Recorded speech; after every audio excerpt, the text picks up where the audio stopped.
ఇది చాలామంది బాధపడే ప్రాబ్లం అండి. ఊపిరి తీసుకోవడంలో ఇబ్బంది అంటూ వస్తూ ఉంటారు మా దగ్గరికి. ఈ ఊపిరి తీసుకోవడంలో ఇబ్బందిని మనం చాలా డిఫరెంట్ వేస్‌గా చూసుకోవాలనమాట. ఇప్పుడు ఈ సీజన్‌లో చాలా ఎక్కువ మందిలో మనం గమనిస్తున్నది ఏంటంటే, ముఖ్యంగా టీనేజ్ పిల్లల్లో అమ్మాయిలు కావచ్చు, అబ్బాయిలు కావచ్చు, అలానే మధ్య వయసు వాళ్ళలో కూడా ఎవరైతే ఎక్కువ యాంగ్జైటీ, టెన్షన్‌కి గురవుతున్నారో, అంటే చిన్నపిల్లల్లో ఎగ్జామ్ ఫియర్ ఉండొచ్చు, లేదంటే అలా క్లాస్‌మేట్స్‌లో గానీ, అక్కడ ఏదైనా బుల్లీయింగ్ జరిగినప్పుడు, లేదంటే టీచర్లు ఏదైనా అన్నా, పేరెంట్స్ ఏదైనా అన్నా గానీ విపరీతమైన టెన్షన్, ఆందోళనకు గురయ్యి, అలానే పెద్దవాళ్ళలో ఏంటంటే జాబ్ రిలేటెడ్ ఇష్యూస్ కావచ్చు, లేదంటే ఫైనాన్షియల్ ఇష్యూస్ లేదా ఫ్యామిలీ ఇష్యూస్ వల్ల ఎక్కువ మంది టెన్షన్, యాంగ్జైటీకి గురవుతున్నారనమాట. ఇలా టెన్షన్, యాంగ్జైటీకి గురయ్యే వాళ్ళలో యాంగ్జైటీ హైపర్ వెంటిలేషన్ అనే ఒక ప్రాబ్లము మనం ఎక్కువ మందిలో చూస్తున్నాం. అంటే వీళ్ళు ఏంటంటే ముక్కు మూసుకొని పోయి ఉండదు, జలుబు ఉండదు, తుమ్ములు ఉండవు, అంత ప్యాసేజ్ అంతా ఫ్రీగా ఉంటుంది. కానీ ఈ భాగంలో వచ్చేసరికి ఛాతీ, ముఖ్యంగా ఈ భాగంలో వీళ్ళు తీసుకున్న గాలి సరిగ్గా లోపలికి వెళ్ళట్లేదు, తీసుకున్నది సరిపోవట్లేదు, అంటే ఎయిర్ హంగర్ అంటాం. ఇలా ఎక్కువ మందికి అనిపించి, అట్లా అంటే నోస్‌తో ఏ రకమైన ఇబ్బంది లేకపోయినా కానీ తీసుకున్నది సరిపోవట్లేదని నోటితో ఎక్కువ గాలి తీసుకొని వదులుతూ ఉంటారనమాట. దీన్ని మనం యాంగ్జైటీ హైపర్ వెంటిలేషన్ అంటాం. ఇలా ఎక్కువ శాతం చేసిన దానివల్ల ఏంటంటే, మనం ఆక్సిజన్ లోపలికి తీసుకొని కార్బన్ డయాక్సైడ్ బయటకు వదులుతాం.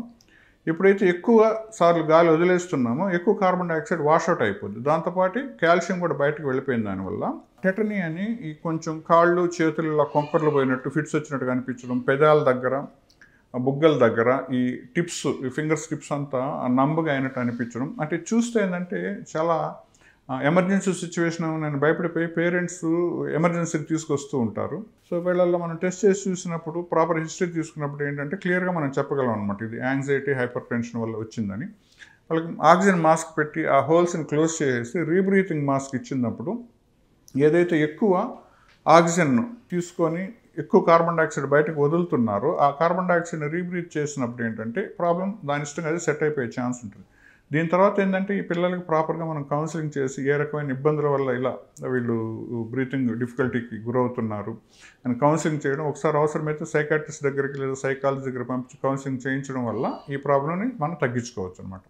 అలా కాకుండా ఆస్తమా వ్యాధిగ్రస్తులు, సిఓపిడి వ్యాధిగ్రస్తుల్లో కామన్గా మనం చూసే ప్రాబ్లమే శ్వాస తీసుకోవడం ఇబ్బంది. కొంచెం దూరం నడిచినా, మెట్లు ఎక్కినా, వంగినా, లేచినా, గట్టిగా అరిచినా, ఏదైనా బరువులు మోసినా కానీ విపరీతంగా ఆయాసానికి గురైపోతుంటారు ఈ సిఓపిడి ప్రాబ్లం ఉండేవాళ్ళు. ఆస్తమాలో సిమ్టమే బ్రీతింగ్ డిఫికల్టీ. వీళ్ళలో ఏంటంటే సీజనల్గా పడనివి తిన్నా, తాగినా, పీల్చినా, ఇంకా చల్లటి పదార్థాలకి, చల్లటి వాతావరణానికి ఎక్స్పోజ్ అయినప్పుడు, దుమ్ము, ధూళి, పొగ, ఘాటైన వాసనకి ఎక్కువ ఎక్స్పోజ్ అయినప్పుడు ఆ గాలి ట్యూబ్ లోపల ఇన్ఫ్లమేషన్, పూత వచ్చేసి శ్వాసనాళాలు కుంచుకుపోయి శ్వాస తీసుకోవడం ఇబ్బంది, పిల్లి కూతలు రావడం, జలుబు, తుమ్ములు రావడం చాలా ఆస్తమా సంబంధించిన పేషెంట్స్లో మనం చూస్తూనే ఉంటాం. అలానే ఎవరికైతే హార్ట్కి రిలేటెడ్ సంబంధించిన ప్రాబ్లమ్స్ ఉన్నాయో, హార్ట్ పంపింగ్ యాక్షన్ సరిగ్గా లేదు, కంజెస్టివ్ కార్డియాక్ ఫెయిల్యూర్ అంటాం. వీళ్ళల్లో ఏంటంటే కొంచెం దూరం నడిచిన ఆయాసం వస్తూ ఉంటుంది, కాళ్ళల్లో నీరు చేరిపోతూ ఉంటుంది. వీళ్ళలో ముఖ్యంగా మనం గమనించాల్సింది ఏంటంటే, అందరిలాగా వీళ్ళు ఫ్లాట్గా మంచం మీద పడుకోలేరు. ఎప్పుడైతే మంచం మీద ఫ్లాట్గా పడుకుంటారో ఊపిరితిత్తుల్లో నీరు ఏదైతే నిండి ఉంటుందో అది ఇంకా వాళ్ళని ఉక్కిరి బిక్కిరి చేసి కూర్చునిలా చేస్తుంది అనమాట. కూర్చుంటేనే కంఫర్టబుల్గా ఉంటారు, పడుకుంటే మాత్రం దగ్గు, ఆయాసం వస్తుంది, ఆర్తాప్నియా అంటాం.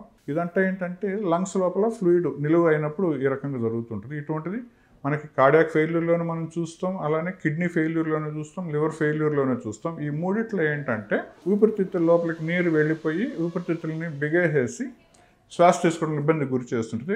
ముఖ్యంగా ఆడవాళ్ళల్లో హీమోగ్లోబిన్ శాతం తక్కువ ఉన్నప్పుడు, అనీమియాలో కూడా ఈ శ్వాస తీసుకోవడంలో ఇబ్బంది మనం ఎక్కువ మందిలో చూస్తూ ఉంటాం. ఏదైతే ప్రాపర్గా ఎవాల్యుయేట్ చేసి దేనివల్ల వీళ్ళకి శ్వాస తీసుకోవడం ఇబ్బంది వస్తుందో గమనించి ఆ అండర్లయింగ్ రూట్ కాజ్ని మనం అడ్రస్ కానీ చేస్తే చాలామందికి ఏంటంటే ఈ శ్వాస తీసుకోవడంలో ఇబ్బంది నుంచి మనం శాశ్వతంగా వాళ్ళకి విముక్తి కలిగించవచ్చు.